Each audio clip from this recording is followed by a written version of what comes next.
Live at 6 ആരംഭിക്കുന്നു. ആദ്യം നോക്കാം പ്രധാന തലക്കെട്ടുകൾ. കണ്ണൂർ കായലോട്ടെ ആൾക്കൂട്ട വിചാരണയിൽ പെൺകുട്ടിയുടെ ആത്മഹത്യാക്കുറിപ്പിലെ പരാമർശം ശരിവെച്ച ആൺ സുഹൃത്ത്. കുടുംബത്തിന്റെ ആരോപണങ്ങൾ തള്ളി പോലീസിന് മൊഴി. റഹീസിന്റെ പരാതിയിൽ SDPI പ്രവർത്തകർക്കെതിരെ കേസ്.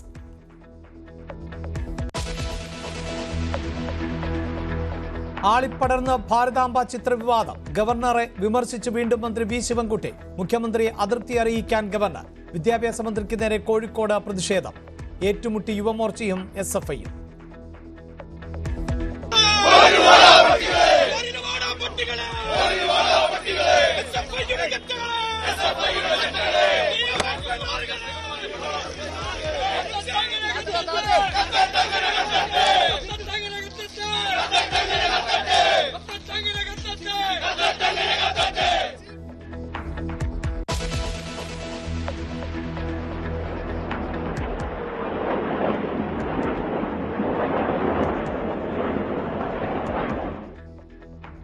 പശ്ചിമേഷ്യയിലെ സംഘർഷത്തിന് ശമനമില്ല. ഇറാനിലെ സൈനിക താവളങ്ങൾ ആക്രമിച്ച് ഇസ്രായേൽ. തിരിച്ചടിച്ചിറാൻ. ആക്രമണം നിർത്തിയാൽ ചർച്ചയെന്ന് ഇറാൻ.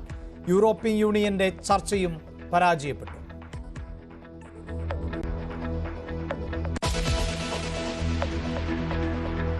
വാൽപ്പാറയിൽ പുലി പിടിച്ച 4.5 വയസ്സുകാരിയുടെ മൃതദേഹം കണ്ടെത്തി. ശരീരം പാതി ഭക്ഷിച്ച നിലയിൽ. മൃതദേഹം കണ്ടെത്തിയത് ലയത്തിന് സമീപത്തെ തോട്ടത്തിൽ നിന്ന്.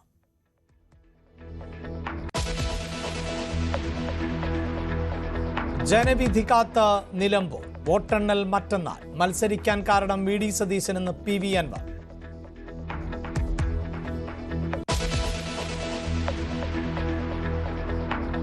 പാർട്ടിയോട് സന്ധിയില്ലാതെ ശശി തരൂർ. പ്രധാനമന്ത്രി ഏൽപ്പിച്ച പുതിയ ദൗത്യം ഏറ്റെടുത്ത് പാർട്ടിയെ അറിയിക്കാതെ UK-യും റഷ്യയും അടക്കമുള്ള രാജ്യങ്ങൾ സന്ദർശിക്കുന്നു. ലക്ഷ്മണരേഖ ലംഘിച്ചാൽ നടപടിയെടുക്കാൻ പാർട്ടിക്ക് അവകാശമുണ്ടെന്ന് KC വേണുഗോപാൽ.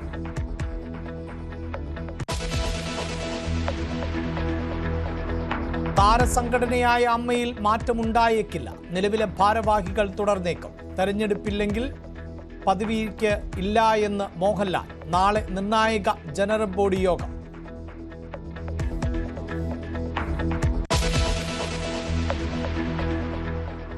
കണ്ണൂർ കായലോട് ആൾക്കൂട്ട വിചാരണയെ തുടർന്ന് ജീവനൊടുക്കിയ യുവതിയുടെ ആത്മഹത്യാക്കുറിപ്പിലെ പരാമർശം ശരിവെച്ച് ആൺ സുഹൃത്ത് റഹീസിന്റെ മൊഴി. ആൾക്കൂട്ട വിചാരണ അടക്കമുള്ള കാര്യങ്ങൾ റഹീസ് പോലീസിനോട് വിശദീകരിച്ചു. 3 വർഷമായി യുവതിയുമായി പരിചയമുണ്ട് എന്ന് സംബന്ധിച്ച റഹീസ് യുവതിയെ വഞ്ചിച്ചുവെന്ന കുടുംബത്തിന്റെ ആരോപണം തള്ളി. സംഘം ചേർന്ന് മർദ്ദിച്ചെന്ന റഹീസിന്റെ പരാതിയിൽ SDPI പ്രവർത്തകർ അടക്കമുള്ളവർക്കെതിരെ കേസെടുത്തു. കായലോട് ആൾക്കൂട്ടാക്രമണത്തെ തുടർന്ന് യുവതി ആത്മഹത്യ ചെയ്ത കേസിൽ ആൺസുഹൃത്തായ മയ്യിൽ സ്വദേശി റഹീസിന്റെ പരാതിയിൽ പോലീസ് കേസെടുത്തു. തലശ്ശേരി ASPയുടെ നേതൃത്വത്തിലുള്ള പ്രത്യേക അന്വേഷണ സംഘത്തിന് മുന്നിൽ ഇയാൾ വിശദമായി മൊഴി നൽകി. യുവതിയുമായി കാറിൽ സംസാരിച്ചിരിക്കെ പിടിച്ചിറക്കി മർദ്ദിച്ചെന്നാണ് FIRലുള്ളത്. യുവതിയുടെ ആത്മഹത്യാക്കുറിപ്പിലെ വിവരങ്ങൾ ശരിവെക്കുന്ന രീതിയിൽ തന്നെയാണ് യുവാവിന്റെ മൊഴി. FIRന്റെ പകർപ്പ് ന്യൂസ് 18 ലഭിച്ചു. സംഘം ചേർന്ന് മർദ്ദിച്ചു, ഫോട്ടോ പരസ്യപ്പെടുത്തുമെന്ന് ഭീഷണിപ്പെടുത്തി 3 മൊബൈൽ ഫോണുകൾ ബലം പ്രയോഗിച്ച് കൈക്കലാക്കി, സ്കൂട്ടറിൽ കയറ്റി തട്ടിക്കൊണ്ടുപോയി ഒഴിഞ്ഞ പറമ്പിൽ വെച്ച് മർദ്ദിച്ചുവെന്നും റഹീസിന്റെ പരാതിയിൽ പറയുന്നു. ഭീഷണിപ്പെടുത്തിയ സംഘത്തിൽ കൂടുതൽ പേരുണ്ടെന്നുമാണ് മൊഴി. യുവതിയെ 3.5 വർഷം മുൻപ് ഇൻസ്റ്റാഗ്രാമിലൂടെയാണ് പരിചയപ്പെട്ടത്. പിന്നീട് അടുത്ത സുഹൃത്തുക്കളായി മാറുകയായിരുന്നു. എന്നാൽ യുവതിയുമായി ഒരു തരത്തിലുള്ള സാമ്പത്തിക ഇടപാടും ഉണ്ടായിട്ടില്ലെന്നും ഇയാൾ മൊഴി നൽകി. 5 പേർക്കെതിരെയാണ് റഹീസിന്റെ പരാതിയിൽ കേസെടുത്തത്. ഇതിനിടയിൽ പോലീസ് കള്ളക്കേസെടുക്കുന്നുവെന്നാരോപിച്ച് SDPIയുടെ നേതൃത്വത്തിൽ പിണറായി പോലീസ് സ്റ്റേഷനിലേക്ക് മാർച്ച് നടത്തി. സംഭവത്തിൽ കുറ്റക്കാർക്കെതിരെ കർശന നടപടി സ്വീകരിക്കണമെന്ന് CPM കണ്ണൂർ ജില്ലാ സെക്രട്ടറി KK രാഗേഷ് പറഞ്ഞു. SDPIയുടെ വികൃത മുഖമാണ് കണ്ടതെന്നും KK രാഗേഷ്. അപ്പോൾ താലിബാന്റെ മതരാഷ്ട്രവാദികളുടെ അതേ പതിപ്പാണ് ഇവിടെ SDPI നടപ്പിലാക്കാൻ വേണ്ടി ശ്രമിക്കുന്നത്. അത് ഈ കാര്യത്തിൽ മാത്രമല്ല, ഇങ്ങനെ ഒരു വിഷയത്തിൽ മാത്രമല്ല. പോപ്പുലർ ഫ്രണ്ടും SDPIയും കേരളത്തിൽ സ്വാധീനമുണ്ടാക്കാൻ വേണ്ടി തുടങ്ങിയത് മുതൽ സ്ത്രീകൾക്ക് നേരെ ഈ വിധത്തിലുള്ള ആക്രമണങ്ങൾ നിരവധി സംഭവങ്ങൾ ഉണ്ടായിട്ടുണ്ട്. യുവാവിന്റെ മൊഴിയുടെ അടിസ്ഥാനത്തിൽ കൂടുതൽ അറസ്റ്റുകൾ ഉണ്ടാകാനുള്ള സാധ്യതയുമുണ്ട്. ന്യൂസ് 18 കണ്ണൂർ.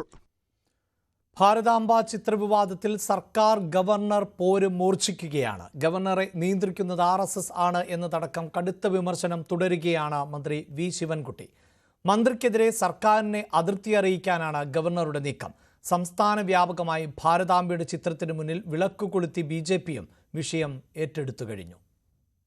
ഭാരതാംബ വിവാദത്തിൽ നിലപാട് കടുപ്പിക്കുകയാണ് ഗവർണറും സർക്കാരും. ഇതുവരെ ഗവർണറുടെ നിലപാടിനെ പരസ്യമായി ചോദ്യം ചെയ്യുകയായിരുന്നുവെങ്കിൽ നിയമവഴിയും സർക്കാർ ആലോചിക്കുന്നുണ്ട്. സർക്കാർ പരിപാടികളിൽ കാവിക്കൊടി ഏന്തിയ ഭാരതാംബയുടെ ചിത്രം എങ്ങനെ ഒഴിവാക്കുമെന്ന കാര്യത്തിൽ നിയമ സെക്രട്ടറിയോട് സർക്കാർ ഉപദേശം തേടി. മറുവശത്ത് മന്ത്രിമാരുടെ ബഹിഷ്കരണത്തിൽ മുഖ്യമന്ത്രിയെ പ്രതിഷേധമറിയിക്കാനാണ് രാജ്ഭവന്റെ നീക്കം. ഗവർണർ നേരിട്ടോ ഫോണിലൂടെയോ മുഖ്യമന്ത്രിയെ പ്രതിഷേധമറിയിക്കും. ഗവർണർക്കെതിരായ വിമർശനത്തിൽ പിന്നോട്ടില്ലെന്ന വ്യക്തമായ സൂചനകൾ സർക്കാരും നൽകുന്നുണ്ട്. അങ്ങനെ ഓരോരുത്തർക്കും ഇഷ്ടംപോലെ കാര്യങ്ങൾ ചെയ്യാൻ പറ്റുമോ? നാളെ മുഖ്യമന്ത്രിയുടെ എന്റെയോ അല്ലെങ്കിൽ മറ്റു മന്ത്രിമാരുടെ ഓഫീസിന് മുന്നിൽ കാർൽ മാർക്സിന്റെ, എംഗൽസിന്റെയും ലെനിന്റെയും നമ്മുടെ CPM നേതാക്കന്മാരുടെ പടമെല്ലാം കൊണ്ട് വെച്ച് ദിവസവും എല്ലാ ജീവനക്കാരും വന്ന് മാരെ പൂവിട്ട് നമസ്കരിച്ചിട്ട് മാത്രമേ സീറ്റിലിരിക്കാൻ പാടുള്ളൂ എന്ന് തീരുമാനിച്ച് അതേപോലെ സർക്കാരിൽ നടക്കുന്നത്. സർക്കാർ ഗവർണർ പോര് BJPയും CPMും ഏറ്റെടുത്തു കഴിഞ്ഞു. രാജ്ഭവൻ RSS ശാഖയല്ല എന്ന തലക്കെട്ടോടെ ദേശാഭിമാനി മുഖപ്രസംഗം എഴുതി. ഗവർണർക്കെതിരെ കാലടി സംസ്കൃത സർവകലാശാലയിൽ SFI ബാനർ ഉയർത്തി. ഭാരതാംബയല്ല, ഭരണഘടനയാണ് നട്ടെല്ല്. ഇതാണ് ബാനറിലെ വാചകം. സംസ്ഥാന വ്യാപകമായി ഭാരതാംബയുടെ ചിത്രത്തിന് മുന്നിൽ പുഷ്പാർച്ചന നടത്തി BJP പ്രതിഷേധിച്ചു. കോഴിക്കോട് മന്ത്രി വി ശിവൻകുട്ടിയുടെ കോലം കത്തിച്ചു.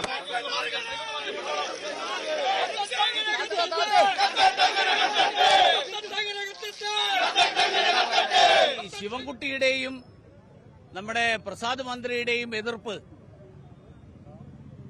കൊടിയോടാണ് എങ്കിൽ, ഭാരതാംബയുടെ അല്ല എങ്കിൽ, ഒരു സ്ത്രീ ഈ ചിത്രം പിടിച്ചു നിൽക്കുന്നു എന്നാണ് പറഞ്ഞത്. ഒരു സ്ത്രീയുടെ ചിത്രം, ഞങ്ങൾക്ക് പരിചയമില്ലാത്ത ഒരു സ്ത്രീയുടെ ചിത്രം ഉണ്ടെന്നാണ്. അപ്പൊ അതുകൊണ്ട് കൊടിയുടെ നിറമല്ല അവരുടെ തർക്കത്തിന്റെ അടിസ്ഥാനം. അവരുടെ തർക്കത്തിന്റെ അടിസ്ഥാനം അവിടെ ഭാരതാംബ എന്നുള്ള സങ്കല്പത്തോടാണ്.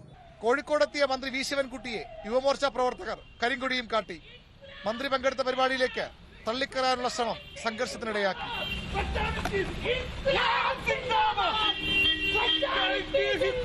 രാഷ്ട്രീയ സാധ്യതകൾ തിരിച്ചറിഞ്ഞുള്ള നീക്കങ്ങളാണ് ഭാരതാംബ വിവാദത്തിൽ CPMും BJPയും സ്വീകരിക്കുന്നത്. CPMന്റെ സംഘപരിവാർ വിരുദ്ധ പോരാട്ടങ്ങളുടെ ഭാഗമായും പ്രതീകമായുമാണ് ഈ വിവാദത്തെയും CPM ഉയർത്തിക്കാട്ടുക. എന്നാൽ ദേശീയതയുമായി ബന്ധപ്പെട്ട വിഷയങ്ങളിൽ എക്കാലവും CPM നിലപാട് ഇങ്ങനെയെന്ന് BJP കുറ്റപ്പെടുത്തുന്നു. സംഘപരിവാറിനെതിരായ പോരാട്ടങ്ങളിൽ CPMന് ആത്മാർത്ഥതയില്ലെന്ന ആരോപണവുമായി കോൺഗ്രസും രംഗത്തുണ്ട്. VV Arun, news 18, Thiruvananthapuram.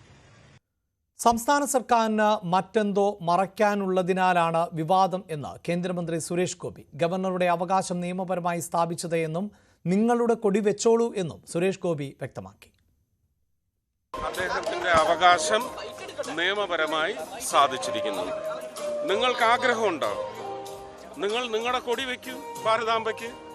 ഭാരതാംബയെ ആദരിക്കാനും ബഹുമാനം നൽകുന്നതുമായ മുദ്രകൾ നിങ്ങൾക്കുണ്ടോ? സംസ്ഥാന സർക്കാർ ഏറ്റുമുട്ടലിലേക്കാണ് പോകുന്നത്. അതിലൊന്നും കാര്യമില്ലെന്ന്. അവർക്ക് വേറെ എന്തോ മറയ്ക്കാനുണ്ട്, വലിയ വിഷയങ്ങൾ മറയ്ക്കാനുണ്ട്. അതുകൊണ്ട് വെള്ളപ്പൊക്കം വന്ന് അവിടെ തൃശ്ശൂരൊക്കെ ആൾക്കാർ മുങ്ങുക. അവിടുത്തെ തോടും ഇതുമെല്ലാം വൃത്തിയാക്കേണ്ടത് ആരാ? കളക്ടറോട് പോയി ചോദിക്ക്. അവരത് ചർച്ച ചെയ്യട്ടെ. ഭാരതാംബ വിഷയത്തിൽ മുഖ്യമന്ത്രി എന്തുകൊണ്ട് വിയോജിപ്പ് രേഖപ്പെടുത്തി ഗവർണർക്ക് കത്തയക്കുന്നില്ല എന്ന് കെ മുരളീധരൻ. തെറ്റായ സമീപനമാണെന്ന് പറഞ്ഞ് കത്തയക്കാൻ മുഖ്യമന്ത്രിക്ക് ചങ്കൂറ്റമില്ല എന്നും ഗവർണർ ആദ്യം വന്നപ്പോൾ മുഖ്യമന്ത്രിയടക്കം പൊക്കിക്കൊണ്ടു നടന്നുവെന്നും കെ മുരളീധരൻ വിമർശിച്ചു. ഭാരതാംബയുടെ കാര്യത്തിൽ ആർക്കും തർക്കമൊന്നുമില്ല. ശരിയാണ്, കാവിക്കൊടി ഒന്നും അംഗീകരിക്കാനൊന്നും കഴിയില്ല. പക്ഷേ ഞാൻ ഒറ്റ കാര്യം ചോദിക്കുന്നത്, മുഖ്യമന്ത്രി എന്തുകൊണ്ട് കത്തയക്കുന്നില്ല ഗവർണർക്ക്? ഞങ്ങൾക്ക് ഇതിനോട് യോജിപ്പില്ല. നിങ്ങൾ ഈ ഏർപ്പാട് മാറ്റണം. ഇത് അൺകോൺസ്റ്റിറ്റ്യൂഷണലാണ്. കാരണം ഭരണഘടനയിൽ പറയാത്ത കാര്യമാണ് കാവിക്കൊടിയുടെ ഭാരതാംബയിൽ പുഷ്പാർച്ചന നടത്തിയിട്ട് രാജ്ഭവനിൽ പരിപാടി നടത്താൻ പാടൂ എന്നുള്ളത് ഒരു തെറ്റായ സമീപനമാണ് എന്ന് കത്തയക്കാനുള്ള ചങ്കൂറ്റം എന്തുകൊണ്ട് കേരളത്തിലെ മുഖ്യമന്ത്രിക്കില്ല? പശ്ചിമേഷ്യയിൽ നാശം വിതച്ച് ഇറാൻ ഇസ്രയേൽ സംഘർഷം രൂക്ഷമാവുകയാണ്. ടെഹ്റാനിലെ മിസൈൽ ഫാക്ടറി അടക്കം ഇറാനിലെ സൈനിക താവളങ്ങളിൽ ഇസ്രയേൽ ആക്രമണം നടത്തി. പ്രത്യാക്രമണത്തിൽ ഇസ്രായേലിലെ നിരവധി നഗരങ്ങളിൽ ഇറാൻ മിസൈലുകൾ വർഷിച്ചു. അതേസമയം ചർച്ചയ്ക്ക് തയ്യാറാകാം, പക്ഷേ ആദ്യം ഇസ്രായേൽ ആക്രമണം നിർത്തണമെന്ന് യൂറോപ്യൻ യൂണിയനോട് ഇറാൻ നയം വ്യക്തമാക്കി.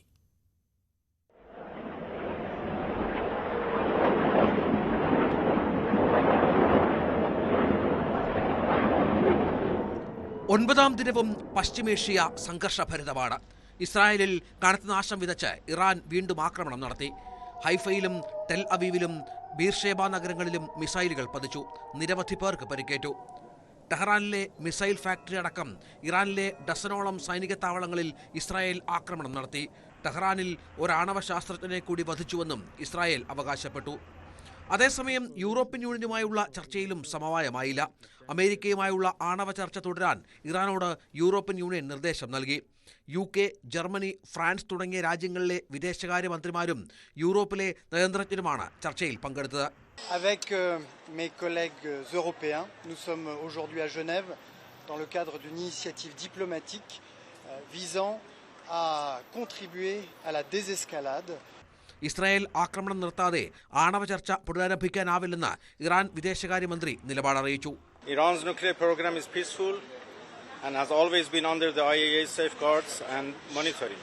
Hence, armed attacks against safeguarded nuclear facilities by a regime which is not a party to any WMD treaties is a serious crime and violation of international law. എന്നാൽ ആക്രമണം അവസാനിപ്പിക്കാൻ ഇസ്രായേലിനോട് പറയില്ലെന്ന് America വ്യക്തമാക്കി. 2 ആഴ്ച സമയം നൽകിയത് ഇറാന് ബോധം വരാനാണെന്നും അമേരിക്കൻ പ്രസിഡന്റ് ഡൊണാൾഡ് ട്രംപ് പറഞ്ഞു.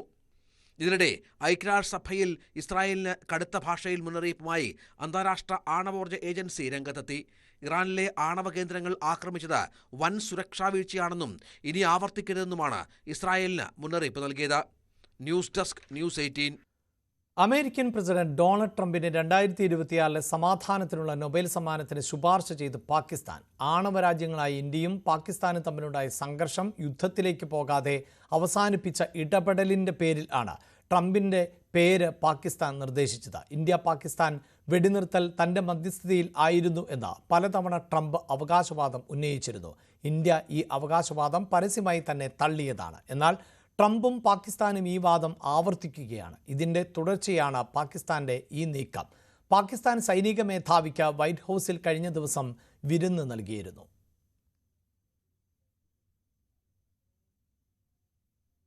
വാൽപ്പാറയിൽ പുലി പിടിച്ച 4.5 വയസ്സുകാരിയുടെ മൃതദേഹം കണ്ടെത്തി. മൃതദേഹത്തിന്റെ പകുതിയും പുലി ഭക്ഷിച്ച നിലയിൽ ആയിരുന്നു. ഇന്നലെയായിരുന്നു വീട്ടുമുറ്റത്ത് കളിച്ചുകൊണ്ടിരുന്ന കുട്ടിയെ പുലി പിടികൂടിയത്.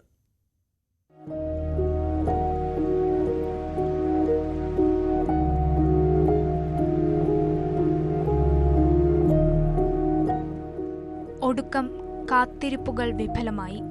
4.5 വയസ്സുകാരിയുടെ മൃതദേഹം പകുതിയും പുലി ഭക്ഷിച്ച നിലയിൽ കണ്ടെത്തി. ഫയർഫോഴ്സും വനം വകുപ്പും നാട്ടുകാരും ചേർന്ന് നടത്തിയ ഏറെ നേരത്തെ തെരച്ചിലിനൊടുവിലാണ് കുട്ടിയുടെ വീടിന് 300 മീറ്റർ അകലെ കാട്ടിൽ നിന്നും മൃതദേഹം കണ്ടെത്തിയത്.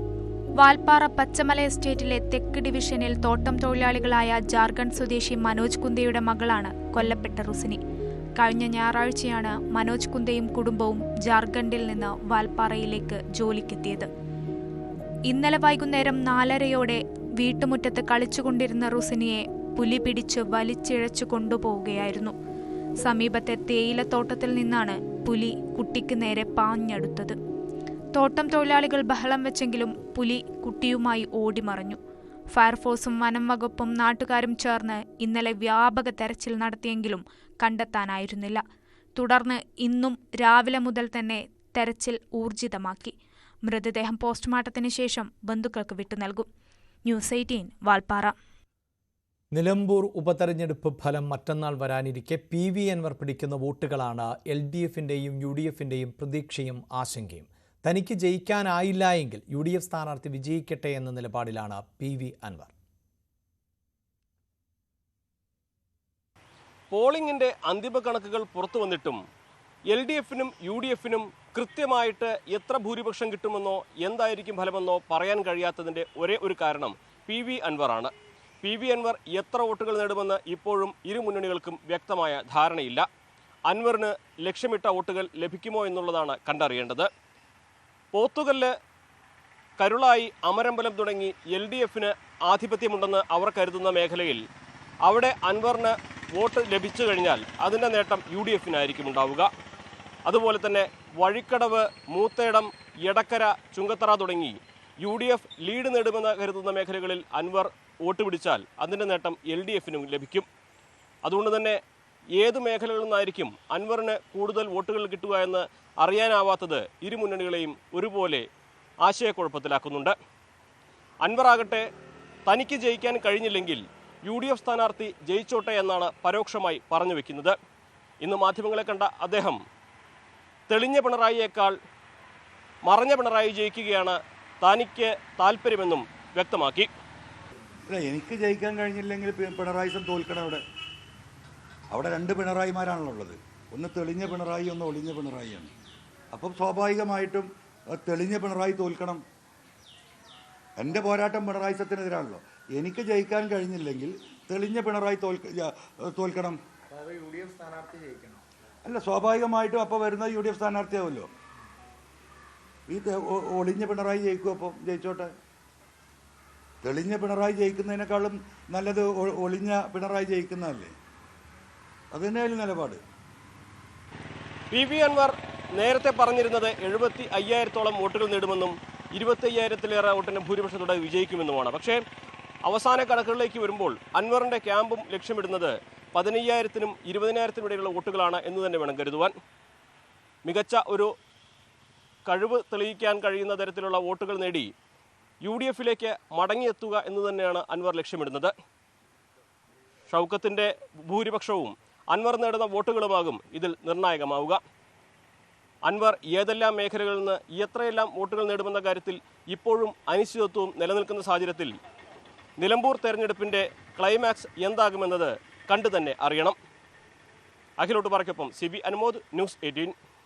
തന്നെ അവഗണിക്കുന്ന കോൺഗ്രസ് ഹൈക്കമാൻഡിനെ വെല്ലുവിളിച്ചും സമ്മർദ്ദത്തിലാക്കിയും ശശി തരൂർ. ഓപ്പറേഷൻ സിന്ദൂരിന്റെ തുടർച്ചയായി വീണ്ടും വിദേശ സന്ദർശനം നടത്തുന്ന വിവരവും തരൂർ പാർട്ടിയെ അറിയിച്ചില്ല. തൽക്കാലം പ്രകോപനം വേണ്ട, കാത്തിരുന്ന് കാണാം എന്ന നിലപാടിലാണ് കോൺഗ്രസ്. കഴിച്ചിട്ടിറക്കാനും വയ്യ, മധുരിച്ചിട്ട് തുപ്പാനും വയ്യ. ശശി തരൂർ വിഷയത്തിൽ കോൺഗ്രസ് ഹൈക്കമാൻഡ് അവസ്ഥ ഇതാണ്. ഹൈക്കമാൻഡ് സ്വന്തക്കാരനായി കോൺഗ്രസിലെത്തിയ ശശി തരൂർ കഴിഞ്ഞ കുറച്ചുകാലമായി ഹൈക്കമാൻഡുമായി നിരന്തരം പോരിലാണ്. തരൂരിൻ്റെ സമ്മർദ്ദത്തിന് വഴങ്ങാനും വയ്യ, നടപടിയെടുത്ത് പുറത്താക്കാനും വയ്യ എന്ന അവസ്ഥയിലാണ് ഹൈക്കമാൻഡ്. പാർട്ടിക്കപ്പുറം പ്രതിച്ഛായുള്ള തനിക്കെതിരെ നടപടിയെടുത്താൽ കോൺഗ്രസ് പ്രതിരോധത്തിലാകുമെന്ന് തരൂരിന് നന്നായി അറിയാം. ഈ സാധ്യത ഉപയോഗിച്ചാണ് തരൂരിൻ്റെ സമ്മർദ്ദങ്ങളും വെല്ലുവിളികളും. തരൂരിനെതിരായ നടപടിയിൽ നിന്നും ഹൈക്കമാൻഡിനെ പിന്നോട്ടടിക്കുന്നതും ഈ പ്രതിച്ഛായ വെല്ലുവിളിയാണ്. ഒടുവിൽ 2 ആഴ്ചത്തെ വിദേശ സന്ദർശന വിവരവും തരൂർ പാർട്ടിയെ അറിയിച്ചില്ല. വിദേശകാര്യ പാർലമെന്ററി സ്റ്റാൻഡിംഗ് കമ്മിറ്റി ചെയർമാൻ എന്ന നിലയിലാണ് റഷ്യയും UK-യും സന്ദർശിക്കുന്നത്. മടങ്ങി വന്ന ശേഷം പാർട്ടി അധ്യക്ഷൻ മല്ലികാർജ്ജുൻ ഖർഗെയും രാഹുൽ ഗാന്ധിയെയും കാണാൻ സമയം ചോദിച്ചിട്ടുണ്ടെന്നും തരൂർ പറയുന്നു. കഴിഞ്ഞ തവണ വിദേശ നയതന്ത്ര സംഘത്തലവനായി പോയതും പാർട്ടി അനുമതിയോടെയായിരുന്നില്ല. പാർട്ടി താൽപ്പര്യത്തെക്കാൾ രാജ്യ താൽപ്പര്യമാണ് തനിക്ക് വലുതെന്നുകൂടി പറഞ്ഞു വെക്കുകയാണ് തരൂർ. തരൂർ വിഷയത്തിൽ പ്രതികരണം വേണ്ട എന്ന നിർദ്ദേശമാണ് ഹൈക്കമാൻഡ് നൽകിയിട്ടുള്ളത്. തരൂർ കടുത്ത പ്രകോപനം ഉയർത്തുമ്പോഴും AICC ജനറൽ സെക്രട്ടറി KC വേണുഗോപാലിന്റെ പ്രതികരണം പോലും മയത്തിലായിരുന്നു. ശശി തരൂർ വിദേശയാത്ര ചെയ്യുന്നതിന് എന്താ കുഴപ്പം നിങ്ങൾക്ക്? നിങ്ങൾ മനസ്സിലാക്കേണ്ടത്, ഞാൻ നേരത്തെ പറഞ്ഞിടത്തുണ്ട്, കോൺഗ്രസ് കുറച്ച് സ്വാതന്ത്ര്യമുള്ള പാർട്ടിയാണ്. ആരെങ്കിലും എന്തെങ്കിലും അഭിപ്രായ വ്യത്യാസം പറഞ്ഞാൽ ഉടനെ 52 വെട്ടി ശരിയാക്കി കളയാമെന്ന് പറയുന്നൊരു പാർട്ടിയല്ല കോൺഗ്രസ്. അതാണ് പാർട്ടിയുടെ സൗന്ദര്യവും. പക്ഷേ പാർട്ടിയുടെ പൊതുവായ ആശയങ്ങളും ലക്ഷ്യങ്ങളും ഒക്കെ ഉണ്ട്. അതുമായി ബന്ധപ്പെട്ട് പോകണമെന്നുള്ള നിർദ്ദേശം എല്ലാവർക്കും ഉണ്ട്. അതിലെവിടെയെങ്കിലും ആ ലക്ഷ്മൺ രേഖ ലംഘിക്കുന്നു പാർട്ടിക്ക് തോന്നുമ്പോൾ പാർട്ടിയുടേതായ സമയങ്ങളിൽ നടപടിയെടുക്കാൻ അവകാശമുണ്ട്. അത് ആ രീതിയിൽ മുന്നോട്ട് പോകും. നേതൃത്വത്തോടുള്ള അതിർത്തി പരസ്യമാക്കാൻ നിലമ്പൂർ ഉപതെരഞ്ഞെടുപ്പ് ദിവസം തന്നെ തരൂർ തെരഞ്ഞെടുത്തതിൽ കേരള നേതാക്കൾക്കും കടുത്ത അതിർത്തിയുണ്ട്. Political desk, news 18. താരസംഘടനയായ അമ്മയുടെ വാർഷിക ജനറൽ ബോഡി യോഗത്തിൽ തെരഞ്ഞെടുപ്പിന് സാധ്യതയില്ല. നിലവിലെ ടീം തന്നെ നയിക്കട്ടെ എന്നാണ് താരങ്ങളുടെ പൊതുനിലപാട്. പ്രസിഡന്റായി മോഹൻലാൽ തന്നെ തുടരും. തെരഞ്ഞെടുപ്പിലേക്ക് നീങ്ങിയാൽ താൻ ഒഴിയുമെന്ന് ലാൽ അഡ്ഹോക് കമ്മിറ്റിയെ നേരത്തെ അറിയിച്ചിരുന്നു. നടൻ ബാബുരാജിനെ ജനറൽ സെക്രട്ടറിയാക്കുന്നത് നാളെ നടക്കുന്ന പൊതുയോഗത്തിൽ ചർച്ച ചെയ്യും. 3 വർഷത്തിന്റെ ഇടവേളകളിൽ നടക്കുന്ന വാർഷിക പൊതുയോഗത്തിൽ പുതിയ ഭാരവാഹികളെ തെരഞ്ഞെടുപ്പിലൂടെയോ ഏകകണ്ഠമായോ നിശ്ചയിക്കലാണ് സാധാരണ താരസംഘടനയിൽ പതിവ്. എന്നാൽ ഇത്തവണ തെരഞ്ഞെടുപ്പിലേക്ക് നീങ്ങാൻ ഉദ്ദേശമില്ല അമ്മയ്ക്ക്. അഡ്ഹോക് കമ്മിറ്റിയായി തുടരുന്ന നിലവിലുള്ള ടീം കാര്യങ്ങൾ മികവോടെ മുന്നോട്ട് കൊണ്ടുപോകുന്നുണ്ടെന്നും അവർ തന്നെ തുടരട്ടെ എന്നുമാണ് പൊതു നിലപാട്. ഭൂരിപക്ഷം താരങ്ങളുടെയും ആഗ്രഹപ്രകാരം പ്രസിഡന്റ് സ്ഥാനത്ത് തുടരാൻ മോഹൻലാൽ സന്നദ്ധത പ്രകടിപ്പിച്ചിട്ടുണ്ട്. എന്നാൽ തിരഞ്ഞെടുപ്പിലേക്ക് കാര്യങ്ങൾ നീങ്ങിയാൽ താൻ ഒരു ഭാരവാഹിത്വവും ഏറ്റെടുക്കില്ല എന്നും മോഹൻലാൽ അറിയിച്ചു. നിലവിൽ ജോയിന്റ് സെക്രട്ടറിയായ ബാബുരാജിനെ ജനറൽ സെക്രട്ടറിയാക്കുന്നത് നാളെ നടക്കുന്ന ജനറൽ ബോഡി യോഗത്തിൽ ചർച്ച ചെയ്യും. യുവതാരങ്ങൾ ജനറൽ സെക്രട്ടറി സ്ഥാനത്തേക്ക് വരുമെന്ന അഭ്യൂഹങ്ങൾ നേരത്തെ പുറത്തു വന്നെങ്കിലും നിലവിൽ ആരും താൽപര്യം പ്രകടിപ്പിച്ചിട്ടില്ല എന്നാണ് വിവരം. ട്രഷററായിരുന്ന ഉണ്ണിമുകുന്ദൻ രാജിവെച്ചുവെങ്കിലും അത് അഡ്ഹോക് കമ്മിറ്റി അംഗീകരിച്ചിരുന്നില്ല. എന്നാൽ തുടരാൻ താൽപര്യമില്ല എന്ന നിലപാട് ഉണ്ണി ആവർത്തിച്ചതോടെ പുതിയ ട്രഷററെ കണ്ടെത്താനുള്ള ശ്രമത്തിലുമാണ് താരസംഘടന. നാളെ രാവിലെ 10 മണി മുതൽ കൊച്ചി ഗോകുലം കൺവെൻഷൻ സെന്ററിലാണ് അമ്മയുടെ വാർഷിക പൊതുയോഗം. ന്യൂസ് 18 കൊച്ചി. നടനും സംവിധായകനുമായ നാദിർഷയുടെ വളർത്തുപൂച്ച ചത്തത് ഹൃദയാഘാതം മൂലമെന്ന് പോസ്റ്റ്മോർട്ടം റിപ്പോർട്ട്. പൂച്ചയ്ക്ക് നേരത്തെയുണ്ടായ അസുഖങ്ങളെ തുടർന്നാണ് ഹൃദയാഘാതം ഉണ്ടായത് എന്നും റിപ്പോർട്ടിൽ പറയുന്നുണ്ട്.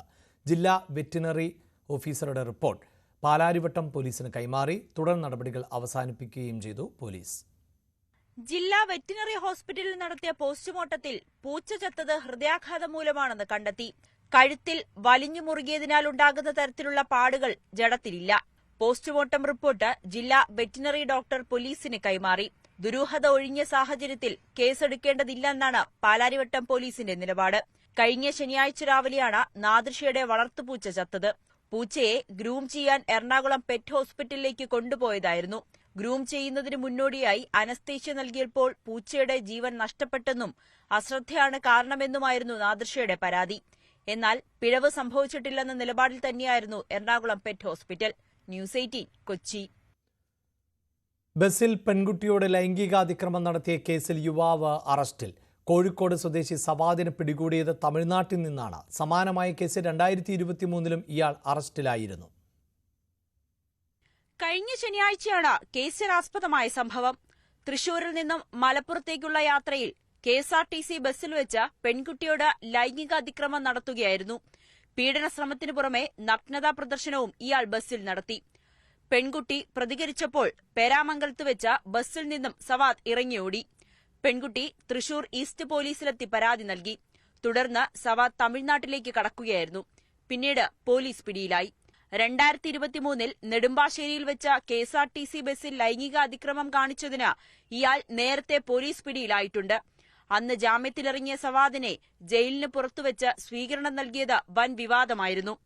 2 വർഷം കഴിഞ്ഞിട്ടും തനിക്ക് നീതി ലഭിച്ചില്ലെന്ന് സവാദിനെതിരെ ആദ്യം പരാതി നൽകിയ യുവതി news 18നോട്. Justice delayed is justice denied. I have not got justice. So it has delayed, it has ruined kore prospects of who I am as a being. 2 years what I went through കുറച്ചധികം extreme ആയിരുന്നു. I couldn't do what I loved because എല്ലാത്തിന്റെയും അടിയില് the comments were cyber raping me. കേസിൽ സവാദിനെ കോടതി remand ചെയ്തു. Thrissur judicial മജിസ്ട്രേറ്റിന്റേതാണ് നടപടി. News 18 Thrissur Kochi. അന്താരാഷ്ട്ര യോഗാ ദിനം വിപുലമായി ആചരിച്ച രാജ്യം. വിശാഖപട്ടണത്ത് നടന്ന യോഗാ സംഗമത്തിൽ പ്രധാനമന്ത്രി നരേന്ദ്രമോദി ഭാഗമായി. യോഗ ലോകത്തെ ഒന്നിപ്പിക്കുന്നുവെന്ന് പ്രധാനമന്ത്രി പറഞ്ഞു. ഏകലോകത്തിനും ആരോഗ്യത്തിനും യോഗ എന്നതാണ് ഈ വർഷത്തെ പ്രമേയം. శ్వాస వదలతో తలాని కుడివైపు తిప్పండి. सांस भरते हुए सामान्य स्थिति में आइए. श्वास తీసుకుంటూ సాధారణ స్థితికి రండి. सांस छोड़ते हुए गर्दन को लेफ्ट साइड मोड़िए. വിശാഖപട്ടണം നഗരമാണ് ഈ വർഷത്തെ യോഗാ ദിനാചരണത്തിന് ആതിഥേയത്വം വഹിച്ചത്. RK ബീച്ച് മുതൽ ഭോഗപുരം വരെയുള്ള 26 കിലോമീറ്റർ ദൂരത്ത് യോഗാഭ്യാസത്തിനായി ഒത്തുകൂടിയത് 3 ലക്ഷം ആളുകൾ. ഇവർക്കൊപ്പം പ്രധാനമന്ത്രി നരേന്ദ്രമോദിയും. మరొకసారి చేయండి.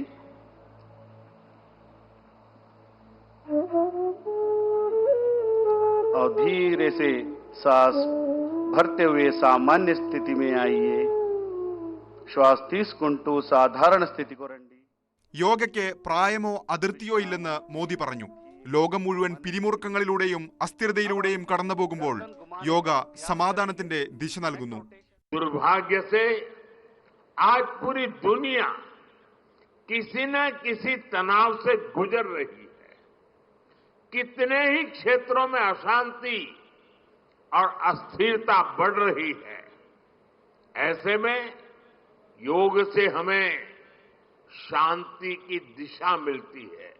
വിശാഖപട്ടണത്ത് യോഗാ സംഗമം നടക്കുമ്പോൾ അതേ തീരത്ത് നാവികസേന കപ്പലിൽ യോഗ അഭ്യസിച്ച് സേനാംഗങ്ങൾ ആഘോഷത്തിന്റെ ഭാഗമായി.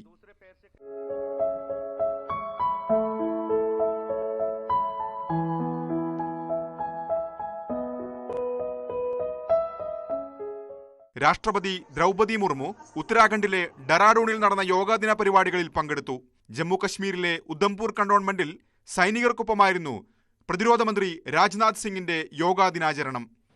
ധനമന്ത്രി നിർമ്മല സീതാരാമൻ ഹരിയാനയിലെ ഫരീദാബാദിലും ആരോഗ്യമന്ത്രി JP നഡ്ഡ കർത്തവ്യപഥിലും കൃഷിമന്ത്രി ശിവരാജ് സിംഗ് ചൗഹാൻ ഡൽഹി പുസ ക്യാമ്പസിലും യോഗാ ദിനാചരണങ്ങൾക്ക് നേതൃത്വം നൽകി. കേന്ദ്ര ടൂറിസം മന്ത്രാലയം കൊച്ചിയിൽ സംഘടിപ്പിച്ച പരിപാടിയിലാണ് കേന്ദ്രമന്ത്രി സുരേഷ് ഗോപി പങ്കെടുത്തത്.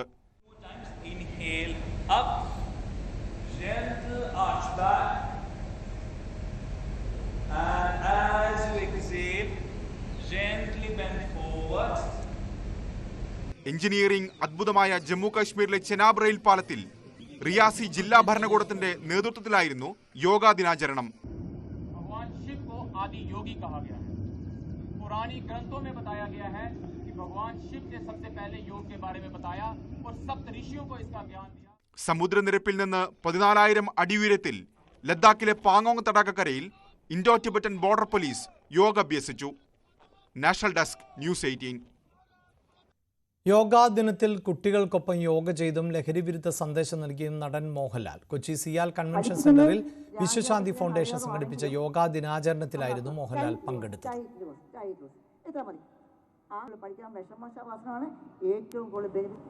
ഭാരതീയ സംസ്കാരത്തിന്റെ അന്തസത്ത ഉൾക്കൊണ്ട് ലോകം മുഴുവൻ യോഗാ ദിനം ആചരിക്കുന്ന ആരോഗ്യവും സമാധാനവും സന്തോഷവും നിറഞ്ഞ ഒരു ലോകം കെട്ടിപ്പടുക്കാൻ നമ്മളാൽ കഴിയുന്നത് ചെയ്യുക എന്ന എളിയ ദൗത്യമാണ് ഞങ്ങൾ നിറവേറ്റിക്കൊണ്ടിരിക്കുന്നത്.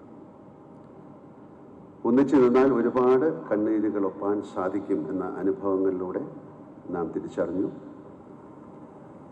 സമൂഹ മനസാക്ഷിയുടെ കണ്ണ് നനയിക്കുന്ന ഒരു വലിയ വിപത്തിനെതിരെ പോരാടാൻ നാം ഇന്ന് തീരുമാനിച്ചിരിക്കുകയാണ്. സ്വർണ്ണവെള്ളി നിരക്കുകൾ. കവിത ഗോൾഡ് ആൻഡ് ഡയമണ്ട്സ് ഇന്നത്തെ സ്വർണം വെള്ളി നിരക്കുകൾ നിങ്ങൾക്കായി സമർപ്പിക്കുന്നത് Kavitha gold and diamonds, the versatile jewellery. സ്വർണം ഗ്രാമിന് 9,235 രൂപ, പവൻ 73,880. 18 ക്യാരറ്റ് ഗ്രാമിന് 7,600, പവൻ 60,800. വെള്ളി ഗ്രാം 118, കിലോ 1,12,000 രൂപ. കവിത ഗോൾഡ് ആൻഡ് ഡയമണ്ട്സ് ഇന്നത്തെ സ്വർണം വെള്ളി നിരക്കുകൾ നിങ്ങൾക്കായി സമർപ്പിച്ചത് Kavitha gold and diamonds, the versatile jewellery. Live at 6 പൂർണ്ണമാവുകയാണ്. ഇടവേളയ്ക്ക് ശേഷം സകലമാന കേരളവുമായി ദിൽന ചേരും. നമസ്കാരം.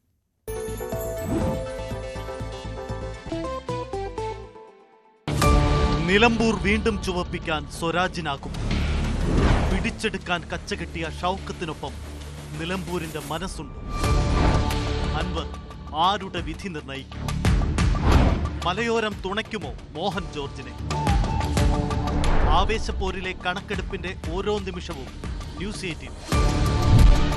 നിലമ്പൂരംഗം വിധി ദിനം ജൂൺ 23 തിങ്കളാഴ്ച രാവിലെ 6 മുതൽ തത്സമയം. News 18, the election expert.